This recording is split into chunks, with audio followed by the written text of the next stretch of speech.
What better time than now than to bring to you the executive director of our sponsor for Artist of the Month and our Artist of the Month for September 2025, Mr. Eric Vos from the La Crosse Community Theater. I want to start, how did you get into executive directing theaters? Well, one of my friends from grad school, Greg Parmenter, used to be the artistic director of LCT, told me about a technical director position at LCT.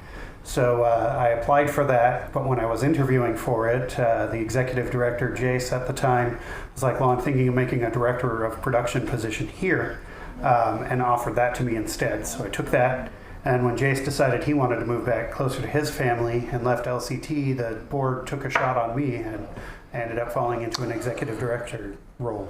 For the uninitiated or you don't know the history of LCT, because it does go back almost 50 years now.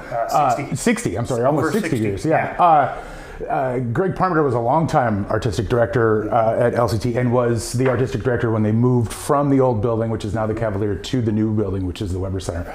Integral and a big piece of that history. So in more ways than I was aware of, When you started, did you ever dream that you'd be working for a community theater, let alone executive directing it? No, when I started off doing theater, I thought I'd be doing the high school theater, and then I was like, well, I'll just be a successful designer.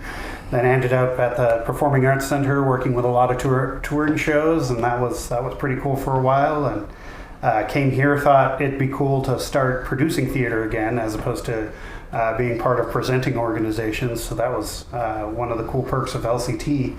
And when I was offered the chance to kind of be the executive director, it was kind of a shock, but it was really cool. Sure. One of the things that we're getting pretty consistently now is Music Theater International, which is one of the bigger rights organizations for getting musicals and plays for community theaters. Sees us as a good opportunity to offer a chance to apply for the rights of shows first before they offer it open wide to a lot of other community theaters. So we're getting a lot of chances to do regional premieres. And so the quality of LCT's work has been recognized for years and years. And I think one of the first opportunities was under Greg, as they got to do Billy Elliot when he was the artistic director. So you had Waitress this last season was a regional premiere, and then this season there's two regional premieres. Two, yeah. We got a chance to apply for Frozen before the rights were offered wide. So we're getting to do Disney's Frozen, the Broadway musical, for the full title of it. But then the one that I'm probably more excited about is we got at the very last minute. We had our season almost all put together, our season brochure about ready to go to print when we got the offer to do Come From Away. And Come From Away is a story set in the 9/11 time period about a plane that got diverted to a small place in Canada that they refer to as the Rock. And they land there, and it's all the people in the plane interacting with the residents of the Rock.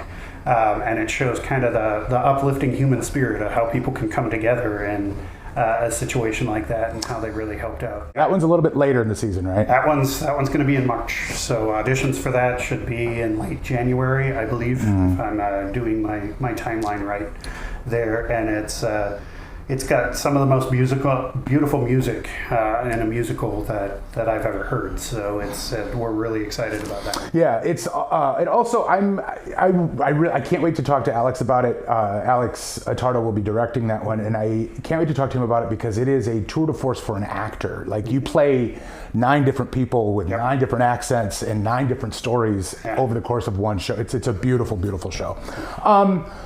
What in your tenure at LCT have you been most proud of?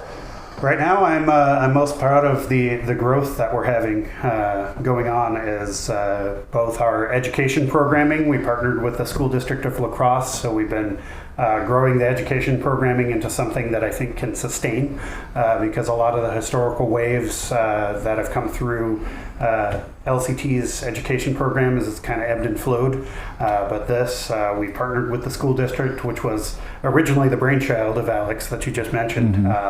But we've kind of taken it and grown it and run with it along with Caitlin Clevey. So we're really proud of the way that's growing. But then we're also expanding out of the Weber Center itself by buying a secondary building for ourselves that we've dubbed the LEAP Center, or the Licky Education and Production Center, which is a 160-year-old church. But it's solid brick, and it's, as the inspector put it, it's a tank. Yeah. But it's a place where we can build sets while the Weber Center is still in use, which helps bottlenecks when it comes to scheduling over at the Weber Center. We're also converting the sanctuary. It's ready to go now as a rehearsal space for us.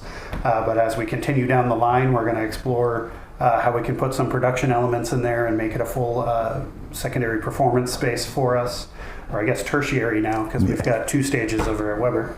And then it's got a whole bunch of storage in the basement, so we can get out of places that we don't own, that we're renting, and store all stuff in a location that we own, where it's safer and more organized and better to go. You have a pretty crack team over there. Mm-hmm, I do. Is that normal in your industry to have a team that good? No, I think this is an exceptional team. Yeah, and that's part of the reason why LCT has all the respect and everything that it does. Is I do have some excellently talented people that we've gotten over there. One that I haven't mentioned yet is Lex Violet, and she's a UWL alum. She actually got a degree in performance, but we hired her as assistant technical director for a little while. And when our technical director at LCT went to UWL, we kind of traded, and Lex came on as our full technical director. But she's sharp as a tack, learns really fast, and builds some absolutely fabulous sets, and acts and directs for us every now and then too. That's the other thing, is you've got, they all have amazing technical and clerical jobs, I guess, for lack of a better term, but all of them also contribute to the artistic side as well. Yeah, like our marketing manager. All of you also design lighting for all of my own shows. Lights and sets. Yeah. Whenever I can still. And like Jess Rigdon, she's our marketing manager, but also an assistant costume designer, so that Teresa doesn't have to do all 7 of our costume shows in the season, so Jess can take some of that strain off her. Caitlin Clevey, our director of education, is also a stage manager for us on whichever shows we can throw her way. Mary Kate runs our ticket office, but also directs shows as well as an artistic director. It is an amazing team. If you aren't aware of them or haven't met any of them, just say hi to somebody and you'll get the whole story, honestly. Yeah.